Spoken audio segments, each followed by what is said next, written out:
Hi guys, welcome back to your Professional Diploma in Leadership and Management Module 1, and we are on to Lesson 3, how leaders lead and have vision, values and purpose. So before we get started, as usual, just give me a quick yes or hello into the comment box if you can hear me, and hopefully if you can't, as usual, you're typing in no, so the support team and community can help you out with that one. So let's get stuck into the lesson. What are we going to cover today? Well, we're going to look at leadership and culture, okay? And we're going to look at how to actually build culture and a positive culture within our organization, within our team. We're also going to look at value-based leadership. So what values are we going to lead with and manage with? And then we're going to talk about creating vision and purpose and really how to communicate that effectively to our employees, to our organization, so we're all on the same page when it comes to what we want as an organization and as each individual within the organization. So if we talk about culture, what is culture? Well, in this year's Fortune's list of 100 best companies to work for, they found that companies which made the list were in general good at creating feelings of trust, as well as maintaining real sustained efforts to build a diverse workforce. Okay, so let me ask you this. When was the last time you actually woke up and jumped out of bed and was really looking forward to getting to work so you could get stuck into what you were doing that day? And have you ever felt that way? Was it recently or was it a long time ago? And get a conversation going in the community there amongst yourselves. How many of you are in positions where that's actually how you feel on a daily basis? And how many of you have not felt that for a very, very long time?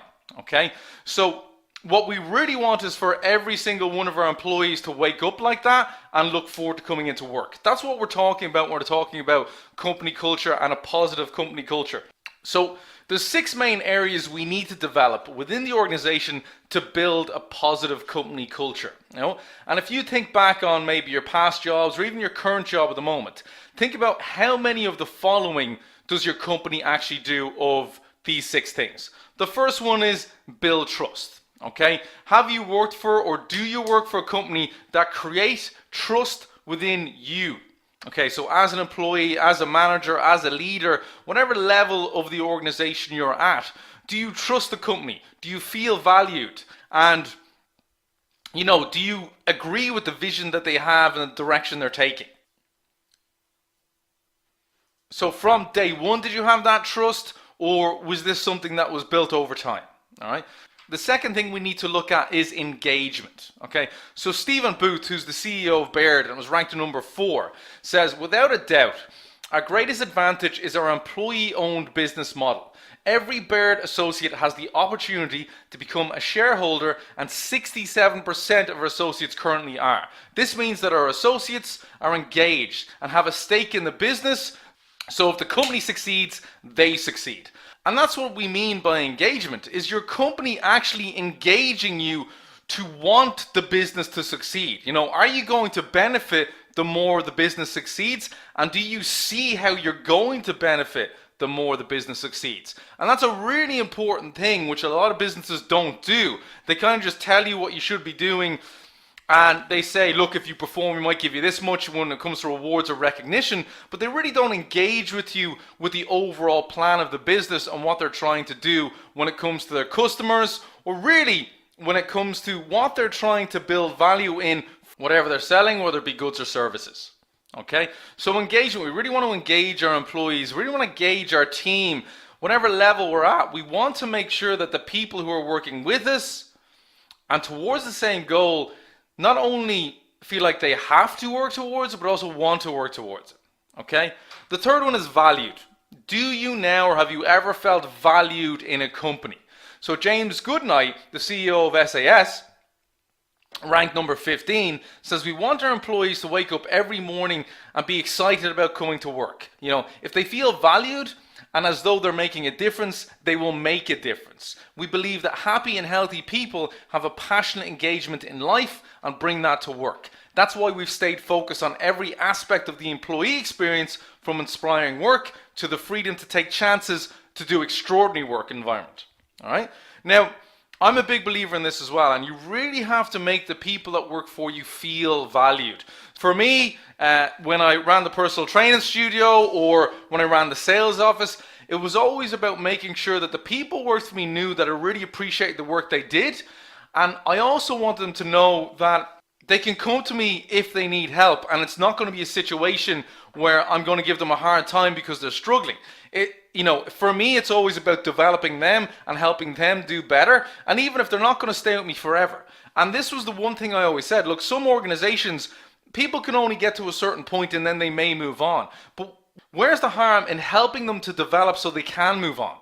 Because what's going to happen is your company, you as a manager, your team are all going to get the reputation that, listen, this guy's great to work for. They really help you develop. They really care and value what you do on a daily basis, and you will learn so much from really putting the time and effort in there. So, you have to make your employees, you have to make the people in your organization feel valued. Otherwise, they're not going to care about the outcome. They're not going to care about the company doing better, and they're not going to put the effort in that you want them to put in without feeling valued. And if we manage to build trust, build engagement, and make sure that our employees or the people in our organization feel valued, the next step is, do they understand the purpose? Have you ever worked for a company that had a real sense of purpose? Okay, so like a good example here, and we have a case study a little later on when it comes to Whole Foods, but John Mackey, who's the CEO of Whole Foods, and that was ranked number 58, he said more than ever people want to know that the work that they're doing is contributing to the greater good. So Whole Food Market's clear sense of purpose and strong commitment to our core values helps our team members connect their work directly to positive impacts on their local and global communities. And I think that makes a difference for a great place to work. When I worked as a personal trainer, my purpose was I loved helping people. I loved helping people become a better version of themselves. And as I moved up from personal trainer to sales manager to actually running gyms and personal training studios, I found that I really had to help develop that in new trainers, because sometimes they got so stressed with the hours and the split shifts and trying to fill themselves with clients that they forgot the purpose. And the purpose is helping people. And if you build value in helping people, then you're going to do well as a personal trainer. And I taught so many trainers that now have their own businesses, send me emails or get back in touch with me saying, listen, I'm so glad that you really instilled that sense of purpose in fitness, in personal training to me, because really I get into it because of my love of fitness and not because of the purpose of helping people. So purpose for me is the reason why I moved to Shaw Academy, because I was running a gym, and yes, I was still helping people by training other personal trainers and developing them. So overall we were helping, hundreds of people a month really develop and improve their lives. The opportunity I had here was the purpose of building out a fitness course that was going to reach thousands of people per month. And I was going to be able to build out my own little company within Shaw when it came to the fitness department. And that's how I started with Shaw, because I was like, well, listen, that gives me the opportunity to not help hundreds, but thousands of people per month.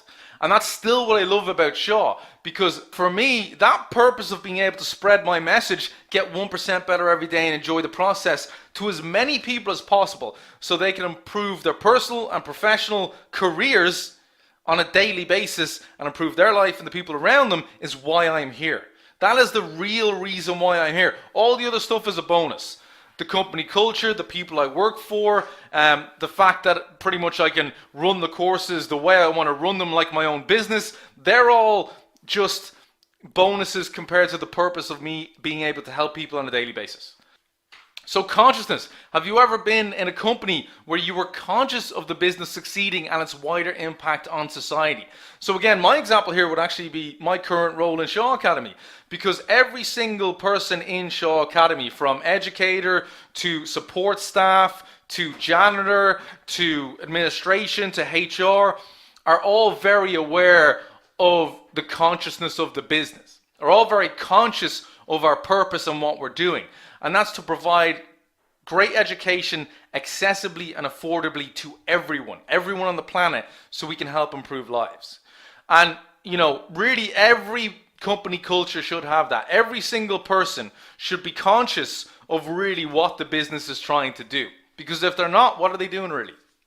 And then the sixth one, guys, is alignment. Have you ever worked anywhere where everyone has aligned with the same goal? The same strategy, systems, structures towards the same goal. So that's an important one, especially if you do have one goal. Shaw has one goal. Shaw has one goal, and that's, again, provide great education accessibly and affordably to everyone.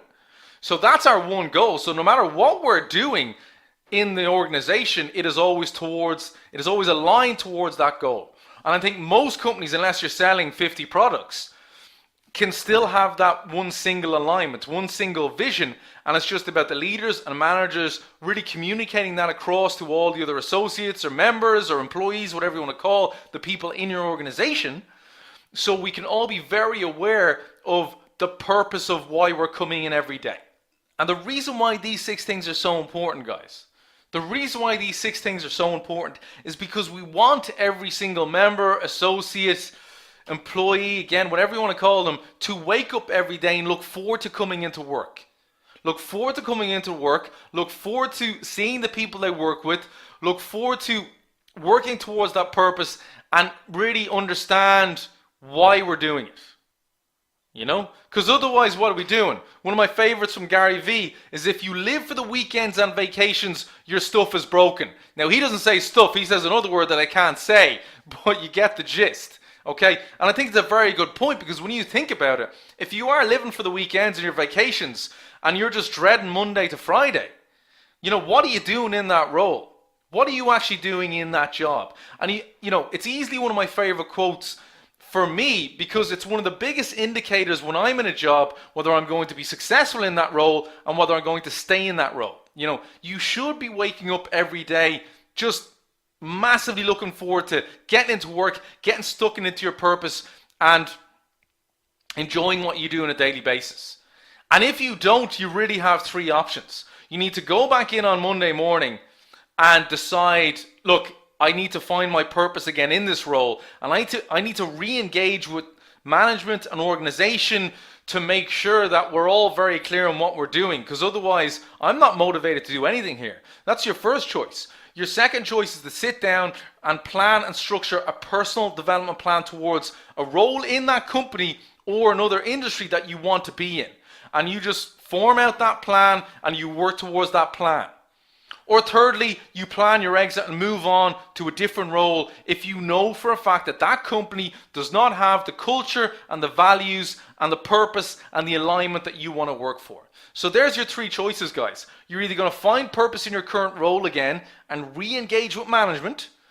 You're going to either then, if you're not doing that, you're going to plan and structure your personal development plan to move on to another role or industry, or you're going to plan your exit.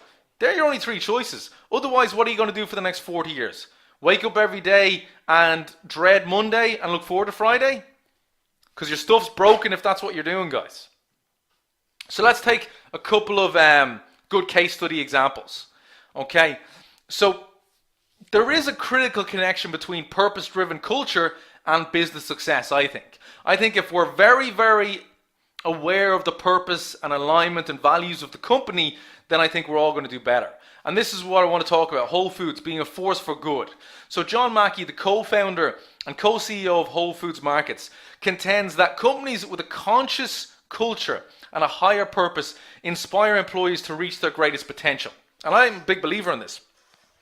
So if you're in full alignment of your organization, strategy, systems, and structures around that higher purpose, then you will almost certainly realize business results for everyone, okay? And you'll make more money than you ever thought possible.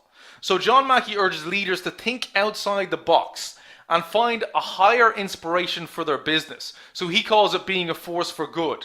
So he calls it conscious capitalism, okay? So Whole Foods is a really good example of creating a culture between the business and employees and contributing to the greater good.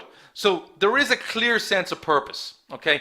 The clear sense of purpose is to sell the highest quality organic food and improve people's well-being, okay? So that's what they're doing. Whole Foods, whole people, whole planet, yeah? That's what it's about. Their mission is deeply rooted in the company culture. So he also empowers his 62,000 employees by allowing them to essentially run the business by themselves separate from the corporate office. So he says that Whole Foods reinvented the wheel many times because we weren't stuck in a legacy way of thinking. So he allows his employees to basically run their own stores and teams independently, as long as the employees meet the Whole Foods overall mission to sell the highest quality organic food and improve people's well-being. Once they do that, he feels there is no need to interfere with any individual store.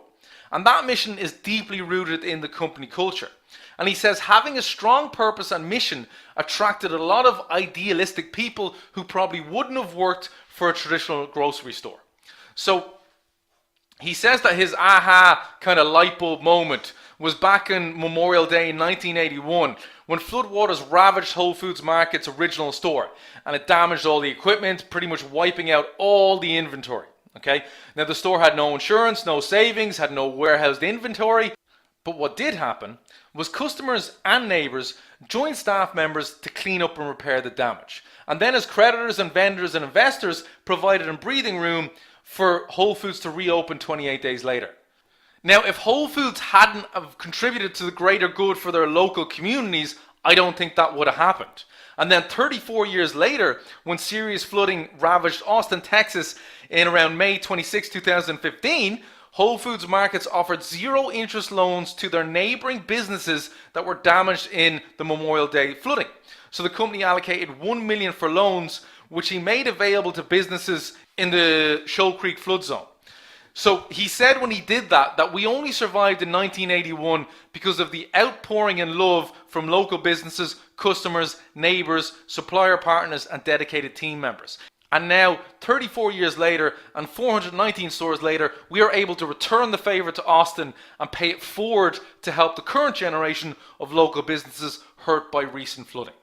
So again, another great example of being a force for good and taking zero interest loans and helping out other businesses like he was helped in 1981.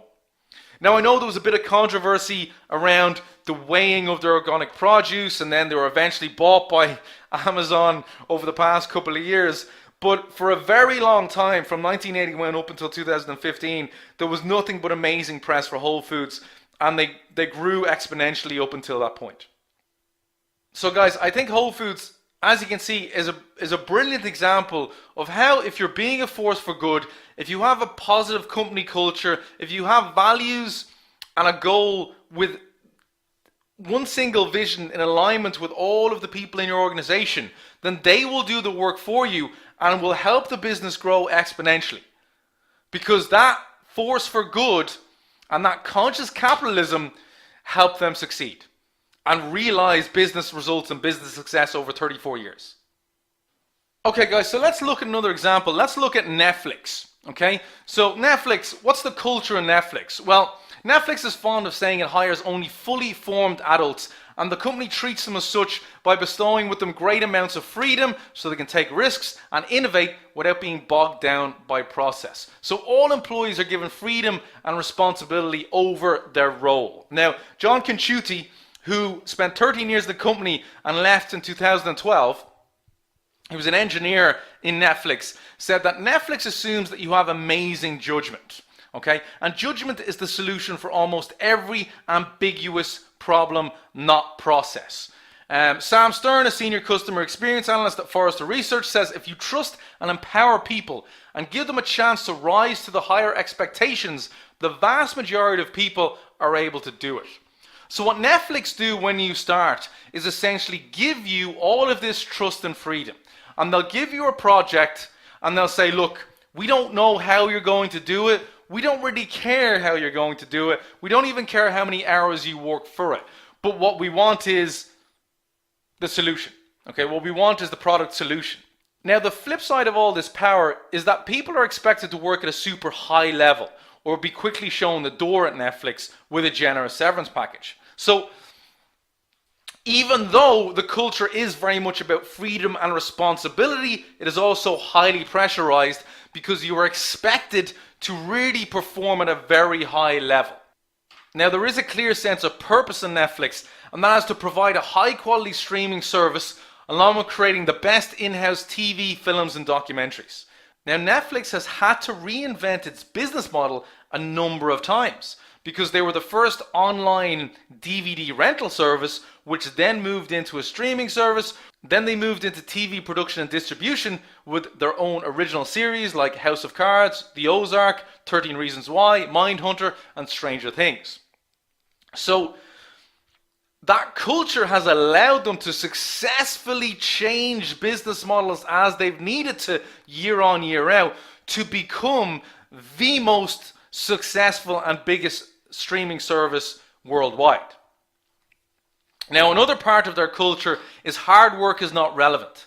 Employees are judged on not how many hours they work and how hard they work, but what they produce. Okay? So employees at this California-based streaming giant know that they're not being judged by how hard they appear to be working. You know, they're not expected to do long, grueling hours. In fact, it's not even encouraged. What they are expected to do is produce high quality results. In fact, if you're working long hours and doing adequate work in Netflix, you can actually get fired from the company. So working decent hours and doing great work in contrast will get you a raise. So how does this work really? Well, Netflix managers use what's called a keeper test to evaluate employees. So if one of their employees comes to them and tells them they're leaving for a job in a peer company, they have to think to themselves, how hard will I fight for this employee?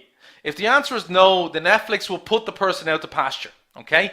They'll let them leave. They won't offer them any money to stay. They'll be happy enough to let them go. But if their answer is, listen, I really want to keep this person, well then they will do their best to continue to develop this person and give them the freedom and leeway to do what they need to do. So sustained B-level performance despite A-level effort will generate a generous severance package in Netflix for you, is pretty much what they say. So although it may seem harsh, former Netflix managers say it's an effective way to build a winning team. In fact, what they do say is the hard part of creating a high performance culture is not weak performers. Weak performers are easy to deal with. Okay, what's actually hard is people who are good versus great. Getting people good to great, that's the hard part. So Tawny Kranz, who's Netflix Chief Talent Officer, said the company has been able to maintain its open culture from its early days through its IPO and rise as a global company. Because the foundations of freedom and responsibility, not having a lot of rules, not having policies, and not using any sort of bureaucracy or hierarchy to govern, but instead really providing context to folks and giving them all the freedom to do their job and all the responsibility, has actually increased over time instead of decreased and continues to work. And I think this is why you see Netflix to be able to go from one business model to another very, very successfully to now the most successful streaming service worldwide and still maintain that culture. Because what they're actually developing is high-performing individuals who are in complete control of their roles. Now, this isn't going to work for every company, but for somewhere like Netflix, I think it does. You know, and guided by this principle, Netflix has managed to transform itself from a DVD mail company into the world's largest subscription streaming video service, while expanding into developing and creating some of the highest quality film and series TV over the past 2 years. So again, another great example of a company culture that clearly works for them, but is also very individual. Again, when we're talking about company culture, we're talking about really the company's personality.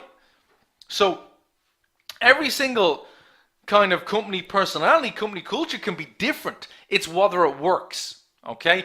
And I think your culture must align to your purpose. So what you do on a daily basis must be building value for your customer. If you're doing that, it will reflect in your culture and should reflect in your employees if they also are aligned with that vision. Okay. So why does it matter? Well, it matters because that personal character exerts powerful influence. Okay. The corporate culture influences employees' leadership styles more than any other aspect of their job. If we all understand what we're aligned to do in building value for our customer and we're working towards that, we're not really worrying about the bureaucracy or middle management structures or daily targets, because again, on the micro we might fail, on the macro we're going to win. Culture also has potency. Okay, the potency of the company culture can be both a blessing and a curse for organizations as they ponder strategic and human resources issues. So clearly, companies should analyze the leadership profiles of their own employees and assess their organization's tolerance for diversion styles. So how much are we going to tolerate someone taking their independence within the organization if it works? Does it work for that individual job but suddenly misalign us from our one vision? So how much can we actually diverge away from maybe the company culture or style and stay aligned with the same vision? If it works, should be no problem. But if it's creating an instability within the morale of the employees of the organization, well, then we have a problem. So that's why culture is important. There needs to be some form of culture where, we keep pretty close to. And then, guys, cultural change is hard. Okay? So let's say, whether it be a changing CEO or whether it be changing massive amount of employees in an organization, when it comes to mergers failing, a lot of the time it is that company culture that's blamed. Okay? Because it's very, very hard to change a CEO, and then for that CEO to communicate his new vision to the employees that may already have an old vision or an old style or an old way of thinking that needs to be changed. Okay? Company culture, it can't be written down. Okay? I mean, you can have a vision, you can have a purpose, you can have a mission statement, but do you live it on a day-to-day basis on each department? It can't actually be written down. The company culture is what you do every day in every situation towards that one goal. So we can write down the vision and the purpose and the mission statement, but you have to live that on a daily basis through your actions. All right, so we can't really write it down. It really just has to be communicated amongst all of your employees. All right, kind of like within a family. Within a family, we all know how we expect each other to act. And if someone starts to act disrespectful or rude, we'll call them out within our families. Organizations should be the same. We should have an expectation of how everyone should act when it comes to mutual respect, when it comes to work ethic, when it comes to flexibility. And if someone is really stepping out of line of that company culture, then everyone should be able to say, well, hang on a second, John or Mary or Tom, you're actually wavering away from what our company culture and vision is. And we need you to come back to this because we're all aligned to this same vision. Yeah? And then, guys, it must be worked on a daily basis. Culture is about culture is about building value amongst our employees, our members, our customers, and our overall vision. And if we're not working on it every day, again, what are we doing? So I'll give you a good example, guys, actually here at the Show Academy. We have between an 80 and 90% completion rate for everyone that signs up to all 4 modules. All right? Now, most online educational companies might have a 20 to 30% completion rate on their courses as a whole. We have an 80 to 90% completion rate. Now, what we do is we look at that depending on the course, whether your course is 81 or 82% or 85% or 89%, and we go, listen, in the next month or two, can we get that to 83%, 84%? And can we, what do we need to do? What can we try to actually get it up to 82 or 83%? And let's say one of the girls in A on my team has an idea and she says, look, I think I'd like to send out some more personal support emails just to see how everyone is getting on coming up to the final assignment after each module. Because, we do a reminder, but I don't do kind of a personal email. And, we try that for a month and we go from 82 to 85%. So that made a massive difference. So we can recognize, again, Anaya had that idea. She followed through with it. She executed it. She did an amazing job with it and improved our completion rates by 3%. So again, we're working on that every day because she has that vision, that goal, that listen, we're trying to educate as many people as possible, affordably and accessibly to everyone. And we're trying to improve our completion rates. So can we get to 82, 83, 84, 85, 99, and so on. And if we're working towards that every day, again, that same vision, that same alignment, building value for our customer, building value for our student, well then we can't go wrong. We're going to win in the macro. We're going to win in the macro, guys. Okay, guys, so what do we mean when we talk about culture really? Well, we've kind of already said it. Your company's culture is really your company's personality. That's what it is. So culture is the collective behavior of all of your employees, okay, on a daily basis. It's something that we have to work on a daily basis. So it can't be something that we just do the odd time. It's who you are as a company. Okay, so it should smack you in the face when you start the job what type of culture it is. Do we work long hours? Do we work smart? Do we work towards goals? Is it target orientated? Do all the employees get on? Is the morale very good? And so on. And the good and the bad should be very, very obvious from day one. Okay? And if you don't like your culture, only you can change it, especially as a manager or leader. It's up to the managers, it's up to the leaders to create that culture and communicate that across to everyone. Okay? So how do we actually create a winning culture, a positive culture within our organization? Well, the first thing we need to do is obviously communicate our vision, purpose, and values. Okay? So we have to create a vision that has a real purpose that people buy into, that they believe in. We then have to ensure that our values are communicated clearly and often, and this will create the platform for them to buy into it on a daily, weekly basis, and hopefully create that culture where we're working towards that vision, that purpose, that goal every single day. We also have to be accountable. We have to hold each other accountable, and we have to allow the employees to hold us accountable as managers and as leaders. So we have to all hold each other as accountable. Like that family analogy again, you know, we have these expectations in our families. We should all have an expectation in the company. How management treats staff, how staff speak with management, how we all communicate about the one goal that we're working towards, and so on. We should be focusing on the right results and never the blame game. You know, if a project is going wrong, if we're down a certain percentage of conversions, if we're down a certain percentage of revenue that month, we're really not going to fix it by just blaming people. We have to figure out what the problem is and try and solve that problem together.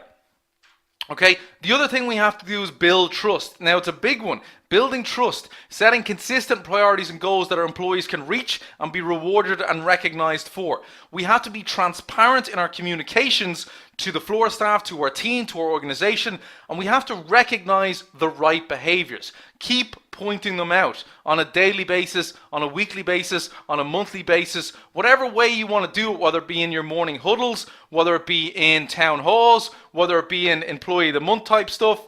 You need to keep recognizing the right behaviors and rewarding the right behaviors. And that's really the only way we're going to attract talent. Because talent will come to us if they hear we're a good company. Talent will come to us if they hear we have a good purpose and a good culture. But if we have a bad reputation, then we're not going to be able to attract the right talent. So we have to get the right fit. We have to not be lazy about the people we hire. And we have to make sure that they are going to fit into the culture as well. So it's our responsibility to not only create the right culture, but also maintain the right culture as we attract the right people.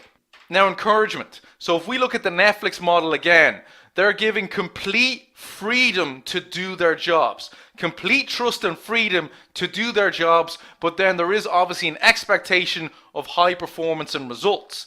Now, if we sit down with our employees, if we sit down with our team members and go, listen, if I give you complete control of this project, I will expect high results from you, but I don't care how you do it. Are you happy with that responsibility? And if they are, and we trust those employees, why can't we give them that? So we have to encourage innovative thinking.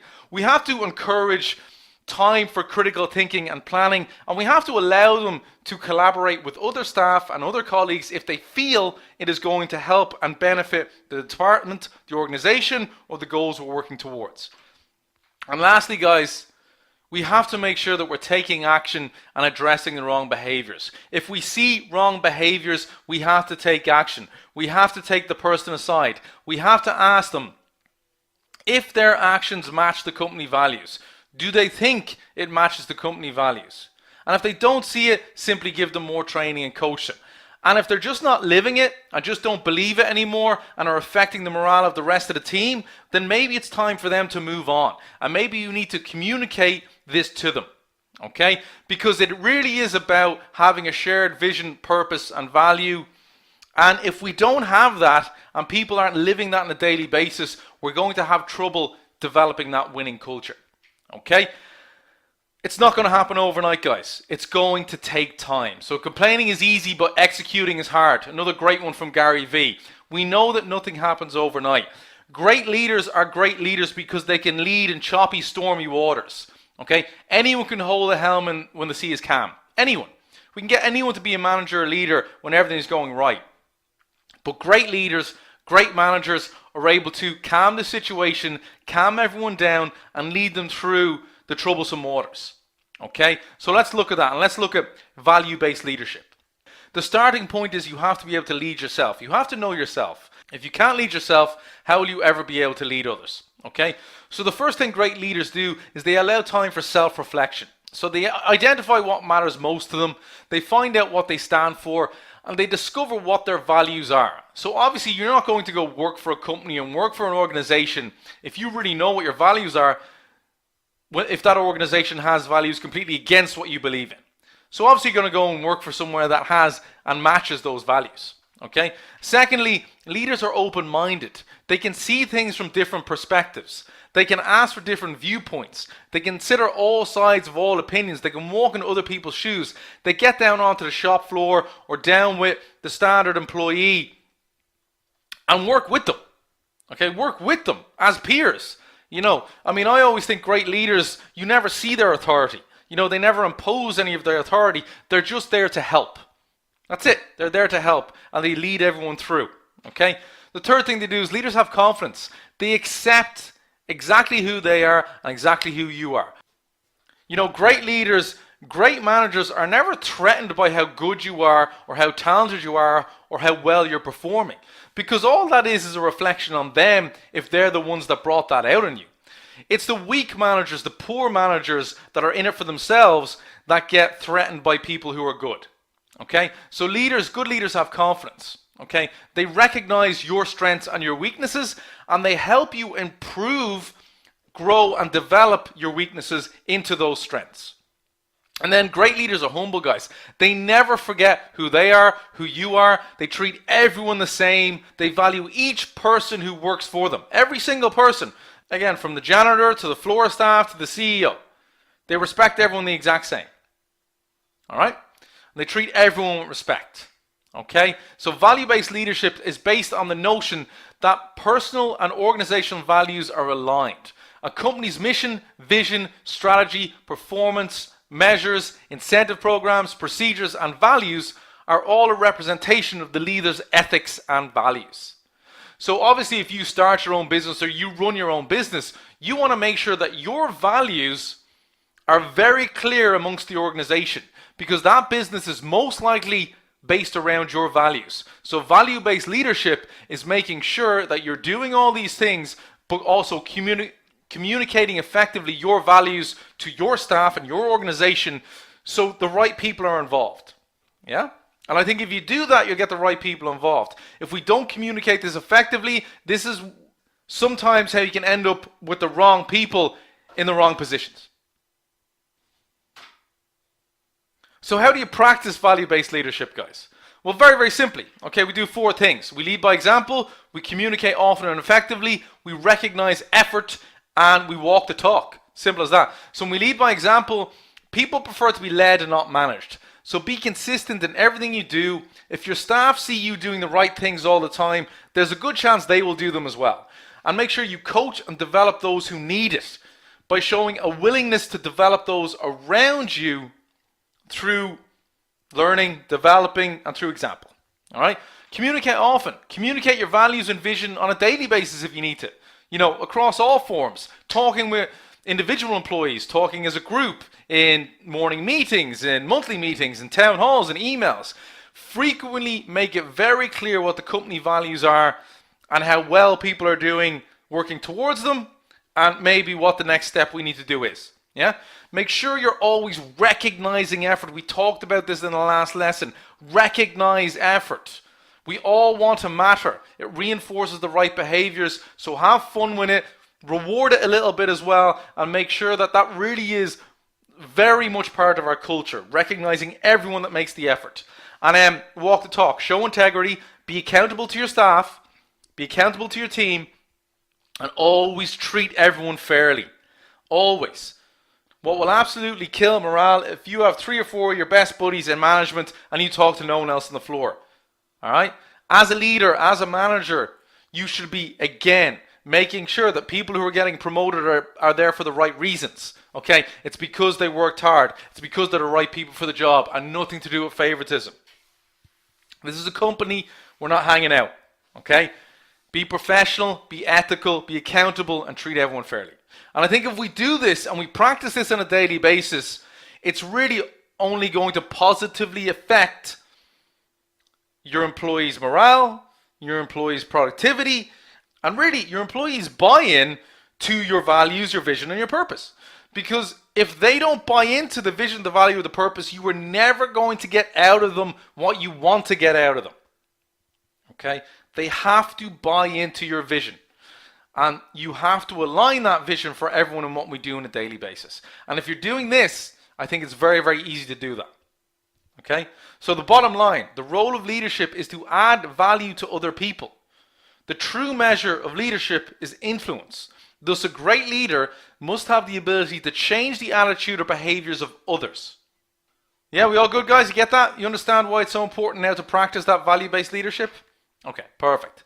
So let's look at how culture and values improve performance, okay? So we have our values, and if we live by them, we'll have an impact on our business. So number one, if we encourage feedback from all levels, and we must encourage feedback and communication from all levels, from your entry-level position to your CEO, the impact you're going to get is enhanced reputation and trust between management and staff across the board. And that's going to improve our productivity, our communication, and our goals long term. Okay? The second thing is we have to be socially responsible for our people, for the planet, and for our profit. Okay? So we don't want to be making money by making people sick, obviously. You know, we don't want to be the cigarette companies. We don't want to be any of this stuff, especially these days. So consumers are demanding that companies act more responsibly. So we must act responsibly and still make a profit. Therefore, we all feel better working towards that goal. Okay? Number three, share those company values. Communicate those company values. Embed them into the culture. And it's going to be a key driver for your employee engagement. And your employees, again, you have to have them ready to jump out of the bed dying to get to work. That is employee engagement. You don't want them to be sitting up, be miserable in their job, and just looking for other jobs. Your productivity is going to die. Your business is going to die. Your profits are going to die if that's your culture. So share those company values and get those employees engaged. Okay, ethical sourcing. This is socially responsible as well. So it's a great opportunity for firms to win market share. So big one was IKEA a few years ago. They got these rugs in. They didn't realize they were basically child labor rugs from, I think it was China or Korea or something like that. But when they found out, what they actually did was they admitted it in the media. They held their hands up. They said in the media, look, we've pulled all these rugs. We didn't realize that they were being made by child labor, but they engaged with the country, they engaged with the government, they engaged with the employees, and actually built an entire infrastructure so those rugs could be made ethically. Okay, so that's what I mean by ethical sourcing. And then if you find out maybe something wasn't ethically sourced, as a company, you have the opportunity to change that and to have a positive impact. Okay, and that only improves your reputation as a company. Okay, 5 is making a real difference. That's what I'm talking about, guys. It drives positive change. Okay, if we're making a real difference in people's lives, for me, education, what I do is making a real difference. It's improving people's lives. So it's a big driver for me to improve my performance. If I improve my performance, it improves the company's performance, and overall we do better. So if you're making a real difference in your customers' lives, it's going to drive positive change. And then lastly, strong value-based, okay? Your company, if is a strong value-based about making a difference for your customer and having a true vision that really is about improving people's lives, then you're going to have longevity, you're going to have growth, and you're going to have a business that does very well for a long, long time. Okay, so there's 6 ways, guys, that obviously our values will directly impact our performance within our business, and that's why it's so important. So let's take that a step further even as a leader. Okay, the best way to find yourself is to lose yourself in the service of others, says Gandhi, the famous humanitarian leader. And this is an interesting one, okay, the servant leadership. Okay, this was first pioneered by Robert K. Greenfield back in the 1970s. And Greenfield teaches that a servant leader leads by serving others first. Okay, so what they do is they essentially take care of everyone else first. Okay, they place the interests and the needs of others ahead of their own interests and needs on a daily basis. They feel like essentially their job is to place others before they worry about themselves, and they are servants first and leaders second. Now, Greenleaf worked at AT&T for 40 years and felt something was horribly wrong in the traditional authoritarian leadership. So he wrote an essay, The Essentials of Servant Leadership, and he explained why this works. And he said was, essentially, if you go on a daily basis and you make sure that your team and your employees are taken care of before you worry about your job, then really when you think about it, you know, our job as leaders, our job as managers are pretty much taken care of if we're making sure our employees are good. Do they have the right training? Do they have the right resources? Do they have realistic timelines? Do they have all the help they can possibly have from us before we worry about our job? Because actually, funny enough, when you think about it, that is our job. Our number one job is to actually make sure that our employees, our members, our associates are actually able to do their job effectively. And once we've sorted that out, we're actually getting our job done. So he also states that the servant leader is much more open and more likely to grow and develop as a leader as they are constantly trying to serve their employees better. So imagine if you were going in on a daily basis and sitting down and the first thing you do in the day is, how can I help my team better today? How can I improve my team's performance today? Not by shouting at them, not by telling them they're not doing a good job, but by really looking at where they need help and then providing that through training, through resources, or through help by maybe extending some of their deadlines through other management. So no matter what position you're in, if you integrate at least 10 or 15 or 20% of that, okay, how can I help my team better today on a daily basis, then I think no matter what position you're in, it's going to help you, it's going to make you look better, and it's going to create a lot more trust between you and your team. Yeah? Okay, so let's look at some of the values of the servant leadership. Okay, the big one is everyone matters. Hold people to high standards, yes, but welcome input and make sure you're helping them on a daily basis. Okay, the other one is everyone deserves civility, trust, and respect. So the team first and always accept mistakes. Okay, never shout at people, never be unprofessional. Always speak to people the way you would like to be spoken to. Like imagine if you do something wrong, you know, and it wasn't necessarily your fault, but maybe you should have seen it. How would you like to be spoken to? That's exactly how you should speak to your staff or your team members when you have to maybe pull them up on something. Okay? Develop others. This is a big one, guys. We have to delegate. We have to develop. We have to create more leaders. Great leaders create more leaders. That's what they do. They create more leaders to make their job easier. Okay? And then lastly, guys, act with humility. You know, think of them first, not you. Okay, so it's always how can the team do better? You know, not how can you help me to do better? How can the team do better? How can I help you to do better on a daily basis? And I think if we're doing that, guys, that's almost most of the battle, isn't it? That's always most of the battle. Now we just have to really measure performance and track it a little bit. Yeah? Okay. Now, obviously, sometimes we do need a little bit more authority. We can't be a servant leader every second of the day. So this is where we have other leadership types. And let's talk about the flexible leader. Okay, so as I said, guys, definitely we can bring in that servant leadership on a daily basis, 15, 20, 30% at a time to really help the team and build that trust. But sometimes we do, but obviously, you know, there'll be times where we need to actually control the direction that we're going in. So obviously, maybe we'll need to possibly we need to provide specific instructions and closely supervise the specific situation because maybe you know better than the rest of the team. So even if you're sharing the vision, sharing the goal and getting the resources done, you still need to closely and specifically look at the situation and track the results. Okay? Now, if anything is going off, obviously teach your team. Make sure that your team have the training and the ability to understand the direction you're going in. Okay? And then guide them. Guide them through the process. Again, it's not about giving out to people that aren't doing a good job. It's about helping them do a good job and making sure you're realizing, you know, if they're lagging behind or if they're missing targets, is it a training issue? Most of the time, it is a training issue. Training issue, training issue, training issue is what I see most of the time. Okay? Collaborate then. Okay? When there's an argument about desired outcomes between the team, make sure that, you know, you as the leader, you have the experience, you have the knowledge. to bring that vision back together so we all agree with what we're doing, okay? And then reinforce, okay? Remind them why we're doing what we're doing, and remind them why we're doing it the way we're doing it. Because sometimes when you bring in that servant leadership, when you bring in all that communication, then if you're not very strong about directing that, what can happen is we can have too many opinions back and forth, and we can start with arguments and disagreements. So obviously, yes, we need to take all the feedback and all the opinions, but we need to be laser focused about what direction we're going in. And that's what the flexible leader does. They bring in that servant leadership characteristics, but obviously they're able to direct that much better. Okay? And this is, I think, key. If we can do a mixture of flexible leadership and servant leadership, well then it's almost the perfect mix.